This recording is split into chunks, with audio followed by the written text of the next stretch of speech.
Voor ons begin, kom ons bid net saam. Here ons God, ons sê vir die dankie Here dat ons weer vanoggend hier in die woord in die huis by mekaar kan wees, dat ons die woord kan oopmaak. En vanoggend Here waar ons praat oor ons verlede, dat U ons ook sal laat besef dat ons lewens verander is deur dit wat Jesus Christus vir ons gedoen het. Ek bid dit in die naam van Jesus ons Here. Amen. So ons is nou in die laaste week van ons reeks wat ons gepraat het oor reis lig. En die idee daarvan is dat daar sekere goed in ons lewe is waarvan ons ontslae moet raak, wat ons vashou en wat ons daarvan verhoed dat ons die mense is wat God wil hê ons moet wees. So in die eerste week het ons gepraat oor afleidings, al daai goed wat ons aandag aftrek van dit wat regtig belangrik is. Dat ons gesê het dat ons keuses in ons lewe gaan oor dit wat goed is en dit wat die beste is. En verlede week het ons gepraat oor bitterheid en dat ons op 'n punt moet kom dat ons mense in ons lewens moet vryspreek, dat ons hulle moet vergewe, dat ons moet ontslaa raak van daai las wat ons dra. En dit is nie die maklikste ding om te doen nie, maar dit is nodig dat ons dit doen sodat ons kan vry wees daarvan en dat ons die vryheid wat Christus vir ons bied, dat ons dit ook in ons lewe kan ervaar. Vanoggend praat ons oor ons verlede. So as daar nou een ding is, nee, wat ons mans laat sidder van angs, is dit as jou vrou vir jou vra, lyk ek vet in hierdie rok? Nou die gedagte wat miskien dalk in jou kop kan opkom is, sonder dat jy dit sê, dat niemand dit hoorbaar kan hoor nie, is dat dit is miskien jou rok, maar dit is nie meer jou size nie. Nee? Moenie daaraan dink nie, want om een of ander rede, 'n vroulike intuïsie haal dit uit jou brein uit en sit dit in haar gedagtes. So as sy sien, sy kyk in jou oë in, binne in die vensters van jou siel, en sy gaan haal dit uit. En partykeer, dan word ons daaraan herinner, dat jy het in 1975 op die 1 Maart, het jy vir my die en die goed gesê. En partykeer word ons herinner aan die dinge wat in ons verlede gebeur het. En dit is nie altyd lekker om dit te hoor nie. Dit is nie lekker om daaraan te dink nie. Want baie keer dan, dit is nou op 'n ligte noot, maar baie keer dan, die goed wat in ons verlede gebeur het, bly nie in ons verlede nie. Ons word konstant herinner aan dit wat ons verkeerd gedoen het. Miskien het jy jou meer verloor, of miskien het jy woorde gesê teenoor iemand vir wie jy lief is, wat jy nie moes gedoen het nie. Miskien het jy gepraat oor iemand by die werk, wie jy nie moes gepraat het nie. Miskien het jy gedink oor goed, wat jy nie veronderstel is om te dink nie. En jy het jouself beloof, dat hierdie sonde in jou lewe gaan end kry, en jy het oor en oor probeer om dit te verhoed, en as jy weer sien, dan doen jy dit, en dit word deel van jou lewe, en jy dink by jouself, dat jy nie daarvan kan ontslaa raak nie, dat dit altyd deel gaan wees van wie jy is. Ons moet weet, dat God 'n roeping op elkeen van ons se lewens geplaas het, dat ons lewens is te belangrik, ons roeping is te groot en ons God is te goed om vas te hou aan goed wat in die verlede is, wat veronderstel is om daar te bly. En ons verlede bly ongelukkig nie altyd waar dit moet wees nie. En as jy jou weer sien, dan sien jy dat jy iets doen wat jy nie moes gedoen het nie, en dit is half asof iemand emmer koue water oor jou uitgooi, en jy wonder hoe jy ooit daarvan kan ontslae wees. In die woord van God lees ons van so 'n persoon. Iemand wat Jesus goed geken het. Iemand wat getuig het dat Jesus die Seun van God is. Iemand wat selfs op die water geloop het. En daardie persoon is Petrus. En ons weet van Petrus dat hy was nou nie eintlik een van daai ouens wat op sy mond geval was nie. Hy het bold goeters gesê. Hy het gesê, Jesus, as almal u verlaat, ek sal u nooit verlaat nie. As mense u verraai, ek sal dit nooit doen nie. En Jesus sê vir hom, as die haan 3 keer kraai, dan sal jy my verloon. En hy sê, al dreig hulle my met die dood, sal ek u nooit verloon nie. En Petrus het nie nodig gehad om dood in die oë te staar nie. Al wat hy moes gehad het, is 'n klein 13-jarige dogtertjie wat na hom toe gekom het en vir hom gesê het, jy lyk vir my baie bekend. Jy is een van daai ouens wat saam met Jesus is. Die man wat nou besig is om gekruisig te word. Die man wat hulle nou ondervra, die man wat hulle geslaan het. Hy het niks verkeerd gedoen nie. Jy is een van hulle. En dat hy sê, ek is nie. En na 'n rukkie dan kom sy weer by hom en sê sy vir hom, maar ek is seker jy is een van hulle. En hy sê, ek is nie. En toe 'n derde keer, toe sê sy, jy is beslis een van hulle.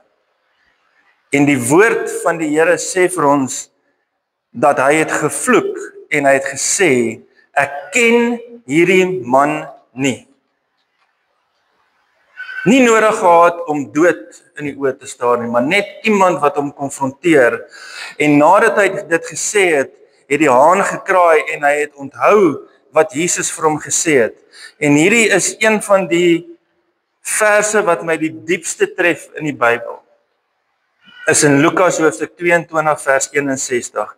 En dan staan daar, die Here het omgedraai en Petrus aangekyk. Terwyl hy gebloei het, terwyl hulle hom geslaan het, terwyl hulle die doringkroon op sy kop gesit het, het hy omgedraai en hy het Petrus in die oë gekyk. En toe val dit Petrus by wat die Here vir hom gesê het, voordat die haan vannag kraai, sal jy my 3 maal verloon. En Petrus kyk Jesus in die oë. Jesus wat geslaan is vir sonde wat hy nie gedoen het nie.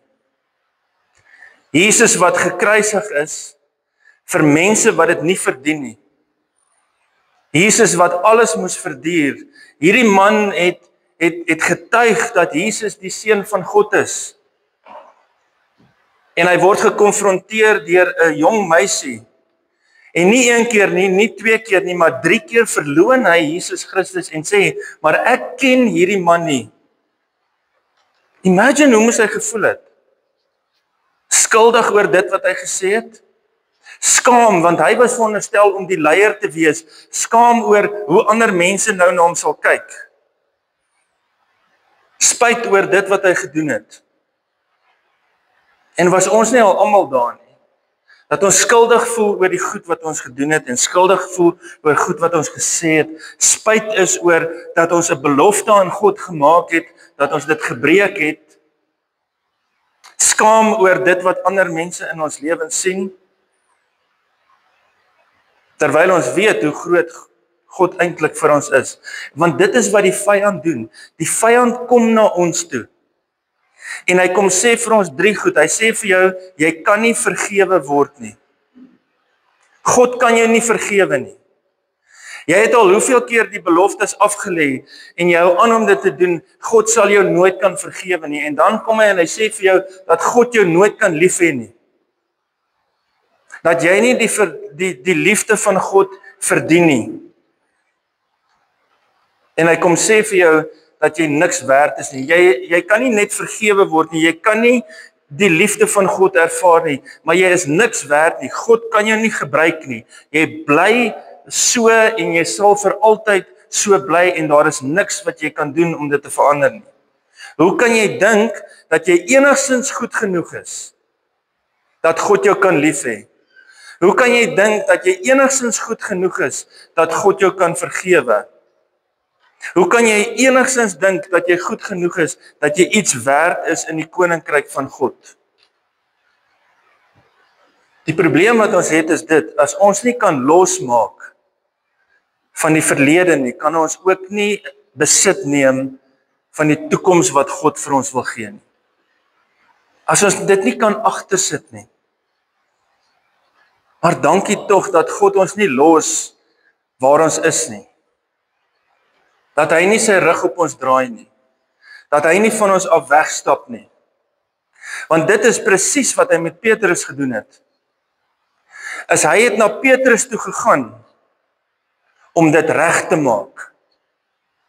Ons as mense sê, as daardie persoon het my te nagekom, so om die verhouding te herstel, moet hulle na my toe kom. Ek is nie bereid om na hulle toe te gaan nie. En Jesus doen presies die teenoorgestelde. Hy is die een wat na Petrus toe gaan. Want die disippels het gedink Jesus is dood. Ons het hierdie hoop en ons het hierdie verwagting gehad van wat hy gaan doen en nou is hy nie meer daar nie.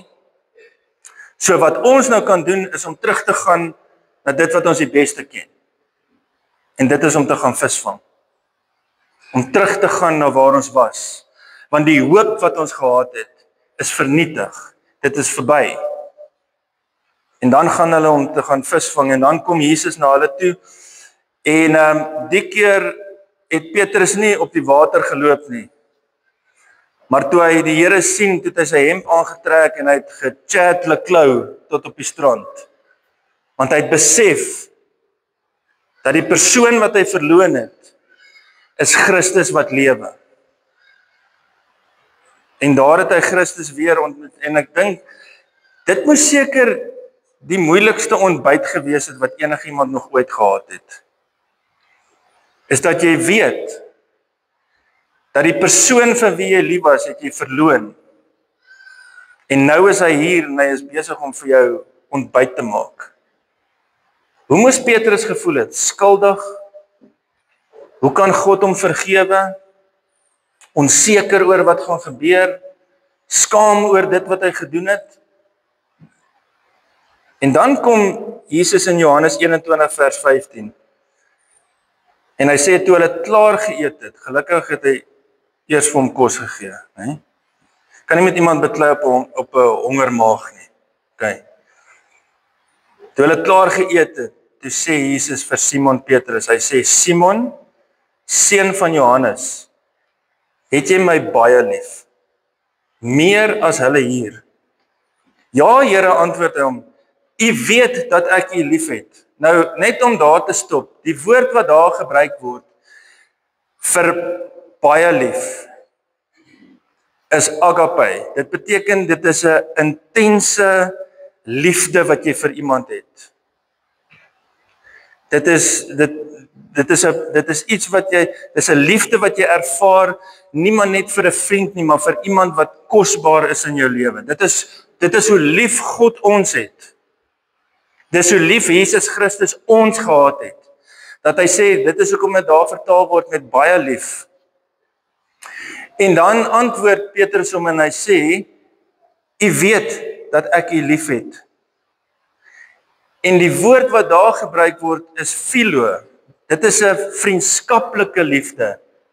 Dis nie 'n intieme liefde nie. Dis asof Petrus begin verstaan, hy is nog nie op daai plek. Hy kan nie Christus lief hê soos wat Christus hom liefhet nie. En dan sê Jesus vir hom, laat my lammers wei. En Jesus vra hom vir 'n tweede keer, Simon, seun van Johannes, het jy my baie lief? Selfde woord, agape. Ja, Here, antwoord hy, U weet dat ek U liefhet. En hy sê toe vir hom, pas my skape op. En Jesus vra hom 'n derde keer, Simon, seun van Johannes, het jy my lief? en Petrus het bedroef geword, omdat Jesus hom 'n derde keer gevra het jy my lief? En hy antwoord hom, Here, U weet alles, U weet dat ek U lief het. En hy sê toe vir hom, laat my skape wei. Jesus het Petrus nie aangespreek op sy naam nie. Simon. Hy het hom ook nie aangespreek op sy bynaam nie, wat beteken wat Petrus is, maar hy het vir hom gesê seun van Johannes op sy doopnaam. Nou jy weet as jou ma jou op jou doopnaam roep, dan is jy in die moeilikheid. Net as hy jou bynaam gebruik, dan is alles nog fyn. Maar as al 6 jou name gebruik word, dan moet jy weet, die moeilikheid is op pad. En dan sê Jesus vir hom, Simon, seun van Johannes, en hy dink by homself, hierdie was te goed om waar te wees. Ek het geweet, hier kom dit nou. Want nou gaan Jesus vir my sê, was dit lekker? Voel jy goed oor jouself? Is jy tevrede met dit wat jy gedoen het? Maar Jesus kom en hy sê vir hom, het jy my lief? Nie 1 keer nie, nie 2 keer nie, maar 3 keer, soos wat Petrus vir Jesus 3 keer verloon het, kom Jesus en hy kom herstel hom en hy kom vra vir hom, het jy my lief? En Christus konfronteer hom met dit wat in die verlede gebeur het, want Christus het nie gekom en sê, maar kom ons vergeet daarvan, dis okay, dis nie so erg nie, kyk ek lewe daarom nou weer, so dit was nie so bad nie. Wat ons moet verstaan is dat God baie keer in ons lewe inkom en hy kom konfronteer ons met dit wat verkeerd is in ons lewe. Hy kom konfronteer ons met dit wat ons gedoen het. Hy los nie maar net ons verlede daar nie, want hy wil hê dat dit gesond moet word. God is meer besorg oor ons langtermyn genesing as oor ons korttermyn gevoelens. God is meer besorg oor hoe ons lewe gaan lyk oor 10 of 15 of 20 jaar van nou af en minder besorg oor hoe ons nou voel. En baie keer moet ons gekonfronteer word daarmee. Nie met skuldgevoel of met verwyd of dat ons nie God se liefde ervaar nie, maar dat God kom en iets in ons lewe kom doen om dit te kom regmaak, om ons verlede agter ons te los. Dat ons moet weet hoe groot sy liefde vir elkeen van ons is. Ons kan niks aan ons verlede verander nie. Jy kan niks doen aan wat jy in die verlede gedoen het nie. Maar jy kan van vandag af die toekoms ingaan vir dit wat God vir jou wil gee. Dat ons kan weet dat dit is vergewe en dit is agter ons. Maar hoe doen ons dit? Die eerste ding wat ons doen is om die deur toe te maak na ons verlede toe. Om ons deur toe te maak, om te aanvaar dat God se genade groter is as ons sonde. Dat God se liefde vir ons groter is as ons foute. Dat God vir ons omgee en dat dit wat in die verlede gebeur het, daar moet bly, dat ons die deur daarvan moet toemaak. Want 1 Johannes 1 vers 9 kom sê vir ons, dat wanneer ons sondes bely, God is getrou en regverdig, hy vergewe ons sondes. En hy maak ons nuut. Dat wanneer ons sondes bely, nie dat ons net daaroor skuldig voel, of skaam is, of spyt is nie, maar dat wanneer ons sondes bely, dan vergewe God dit. En dan is daar die waarskuwing in vers 10 om te sê, as ons sê dat ons nie sonde het nie, dan is ons leenaars, en dan is God nie in ons nie. Maar dat ons sondes kan bely, dat ons daarvan kan wegstap, dat ons nie meer daarin hoef vas te hou nie. Bely dit wat in jou lewe is, konfronteer dit maar loop weg daarvan, moenie vashou daaraan nie. Want dis nie meer deel van ons lewe nie. Die verhouding wat ons het voor God, die stand wat ons het voor God, word nie bepaal deur die reëls wat ons nakom nie, maar deur die verhouding wat ons het. Dis dieselfde met jou kinders. Ons love dit as hulle die reëls nakom, want dan's alles reg, né? As daar nie speelgoed op die vloer nie, alles is skoon, jy hoef nie die kamer deur toe te trek en dink daar's 'n orkaan wat nou net hier deur is nie. Ons hou van die reëls. Maar my verhouding met my kinders is nie gebaseer op die reëls wat hulle nakom nie. Dis gebaseer op die verhouding wat ek met hulle het. En al breek hulle die reëls, die verhouding bly in plek. Want die reëls bepaal nie die verhouding nie. Die reëls bepaal nie ons stand met mekaar nie. Maar die verhouding wat ons met mekaar het, dit is wat dit bepaal. Lank terug gaan ek toe een aand vir 'n wiskunde ekstra klas, né? Ek het Jenny ingegaan. Okay. Maar ek hou nie van wiskunde nie. Okay? Toe sê 'n vriendin van my, nee, maar hulle bly toe nou net langs die mense wat die wiskunde ekstra klas aanbied. En daar wag toe brandewyn en Coke, né? 2 liter, 1 liter. Ek het ongelukkig nie 'n 3 liter Ford gehad nie. Okay. Toe kom ek later die aand by my huis en ek voel nie so lekker nie. Ek sê vir my ma, man, dis iets wat ek geëet het. Sy sê iets wat jy geëet het ruik nie soos brandewyn nie. Okay. Die eerste was, en ek het naderhand 'n bietjie siekerig geraak, weet, so soms gebeur. En my pa staan agter my. En al wat hy vir my gesê het is dit lekker. En vir 3 dae het hy nie met my gepraat nie. Dit was die ergste. Want iemand kan op my skree, iemand kan my slaan, dan weet ons waar ons met mekaar staan. Maar my pa se stilte was vir my erger. En selfs dit het nie die verhouding gebreek nie. Ek het die reëls gebreek. Ek het nie gedoen wat ek veronderstel is om te doen nie. Maar dit het nie ons verhouding geaffekteer. Hy was nie gelukkig nie. Maar dit beteken dat ons moet verstaan dat baie keer is ons nie goed genoeg nie. Baie keer doen ons die goed wat verkeerd is. Maar dan kom God en hy sê vir ons, tel op jou kop. Weet dat ek jou vergewe. Weet wie jy is in Jesus Christus. Weet dat jou verlede in jou verlede moet bly, dat ons die deur daarvan moet toekom of moet toemaak. En dat wanneer ons gekonfronteer word deur die vyand wat vir ons kom sê dat jy kan nie vergewe word nie, jy kan nie liefgehê word nie, jy is niks werd nie, dat ons voor God kan kom staan en vir hom kan sê, Here, maar U weet alles. Soos wat Petrus voor hom kom staan en dat ons vir hom kan sê, maar U weet alles. U weet dat ek U liefhet.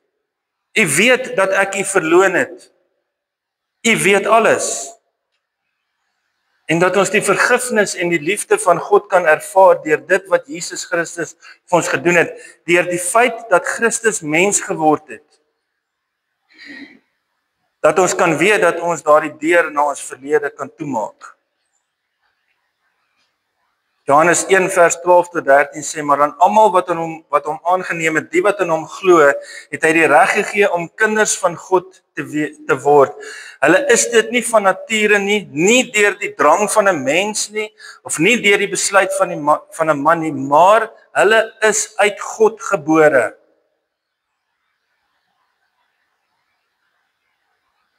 Party daar voel ons alles behalwe uit God gebore. Party daar voel ons net dat ons is nie goed genoeg nie. Maar God kom sê vir ons, dat die oomblik wanneer jy sy kind word, word jy nie net anders nie, jy word nie net beter nie, jy word nuut. Jy word nuut. Jy behoort aan God. Jy is nie wat jy gedoen het nie. Jy is wie God sê jy is. En partykeer identifiseer ons onsself en ons kwalifiseer ons lewens deur ons optrede en deur ons gedrag. Terwyl God vir ons sê dat selfs dit is vergewe. En dit is nuut gemaak. Die eerste ding wat ons doen is ons maak toe dit wat agter ons is. Die tweede ene is ons neem besit van dit wat voor ons lê. Dat ons die doel van God in ons lewe kan ervaar. 3 keer het Petrus vir Jesus verloon en 3 keer het Jesus hom reggestel. Om weer 'n roeping vir hom te gee. Laat my lammers wei.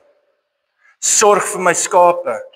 Laat my skape wei. Met ander woorde dat Christus hom in beheer stel om 'n leier te wees vir die mense wat na hom kom. En Petrus het gegaan en hy het die wêreld verander. Hy het presies gedoen dit wat God vir hom vra. Wat is die roeping wat God op jou lewe sit? Miskien het jy iets in jou lewe wat vir jou 'n probleem was, 'n sonde wat jy oorkom het. En nou het jy die geleentheid om ander mense met dieselfde ding te help.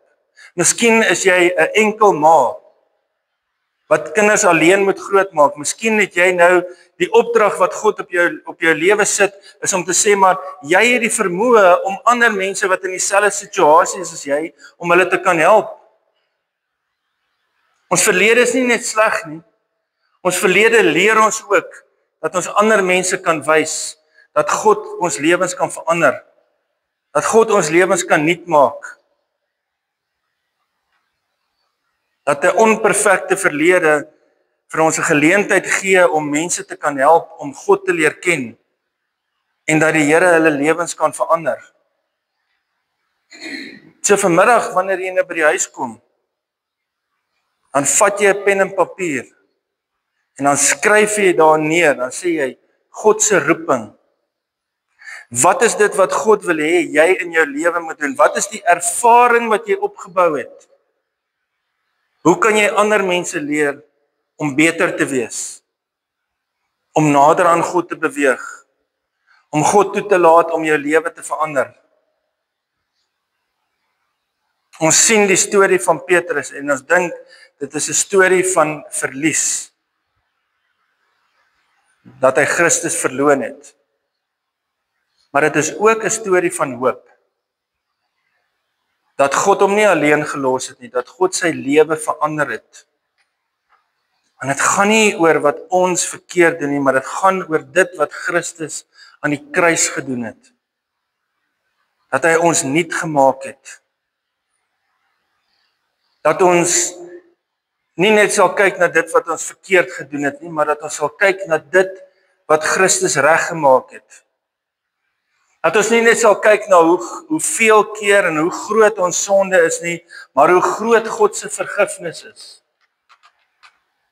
Dat ons nie net sal onthou hoeveel keer ons ontrou was aan God nie, maar dat ons ook sal onthou hoeveel keer hy getrou is aan elkeen van ons. So hoe lyk jou lewe van hier af vorentoe? Hou jy vas aan dit wat in die verlede is? Hou jy vas aan dit wat verkeerd is? Lê jy nog steeds wakker en wonder, kan God my lief hê? Kan God my vergewe? Het ek waarde? Want dis wat die vyand vir ons kom sê, is dat ons is nie goed genoeg nie, God kan ons nie lief hê nie, en ons het nie waarde nie. Terwyl Christus kom en sê, ek het my lewe vir jou gegee. Dis hoeveel waarde jy het. Dis hoe ek jou lief het. Dis hoeveel keer ek jou vergewe. Dat Christus ons onregverdigheid op hom geneem het. En vir ons sy regverdigheid gegee het, wat ons nie verdien nie.